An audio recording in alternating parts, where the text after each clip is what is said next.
Well, fire protection engineers, our goal is ultimately to preserve life and property.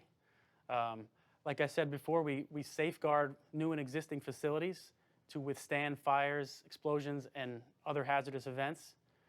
We implement what's called active and passive fire protection systems. Active systems being alarms, sprinkler systems, clean agent systems, special hazard, and passive features including fire-rated walls, doors, and stairwells, egress paths.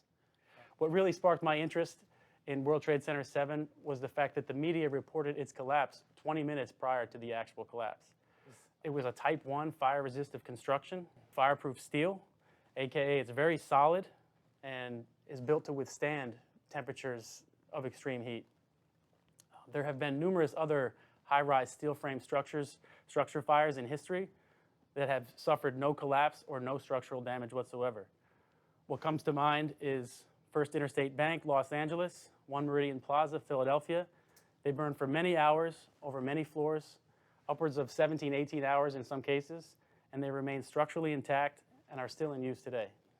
Spray-applied fireproofing is put onto steel columns during construction and can withstand heat or fires up to 2 and 3 hours in duration before penetrating and weakening that member. Part of what we do is we inspect these facilities for compliance. We ensure that fire barriers run slab to slab. We ensure that egress paths are clear, fire doors are in good working order, and then we have the inspection, testing, and maintenance component as well, where we inspect, test, and maintain these systems at certain frequencies, whether it be weekly, monthly, annually, semi-annually. That the commodity classification of the contents of the building were of light hazard. A light hazard commodity consists of desks, paper, chairs, file cabinets, things that burn with relatively low heat release rate. That the fires in World Trade Center 7 only burn for 20 or 30 minutes because it's a light hazard occupancy. So fires move from one fuel source to another. So as it burns out, it'll move either vertically or horizontally wherever that fuel source may be. That's not long enough to penetrate the 2 to 3 hour fire resistive rating of a lot of these columns and concrete slabs. The fires reached 1,400 degrees Fahrenheit, which is about half the temperature required to begin melting steel and about a third of what is required to evaporate steel.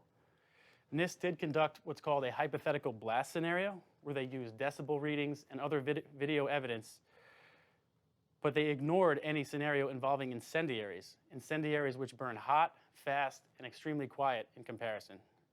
So the most plausible scenario was not considered by NIST. The NIST report states that the fire alarm system was put into test mode that morning, meaning that any and all fire alarms were disregarded by the central receiving station or the dispatch center. That's quite a coincidence considering fire alarm systems are only tested a few times per year. We want a new investigation using new modeling technology, years of additional evidence, and all scenarios considered. There are too many outstanding questions that remain to consider the NIST report valid at this time.